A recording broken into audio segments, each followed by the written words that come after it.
قبل الدوري العام عايز اقول كلمتين كده بسرعه. كلكم طبعا عرفتوا انه الثلاث لعيبه بتوع نادي الزمالك تم قيدهم النهارده وطلعت الكرنيهات.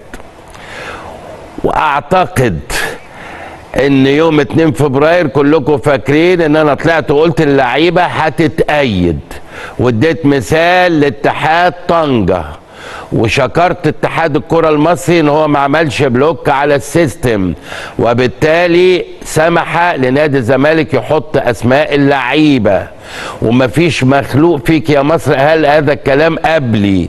لكن لا بأس الزملاء اللي بيطلعوا، بس انا دايما اقول ايه يا جماعه، الزميل اللي يطلع مفيش مشكله ابدا ان انت تكون سمعتني او اعدادك سمعني وقول، بس ما تقولش سبق، لانه السبق اذا لم يكن سبق حقيقي فهو غش تجاري. لا، قول عادي جدا ما فيش اي مشكله خالص، وما تقولش فلان قال، طبعا عمرك ما تقول انه في مدحت او غيره قال، لكن بلاش كلمه سبق دي، لان اقسم بالله اول برنامج في مصر اتكلم في هذا الامر هو هذا البرنامج. وبالعكس جبت لكم مثال لاتحاد طنجة المغربي، وقلت لكم الفويس معايا، فويس ماتش على الموبايل بتاعي، ورؤساء الانديه كلم، يعني كل الكلام ده انا قلته بفضل الله وقد كان.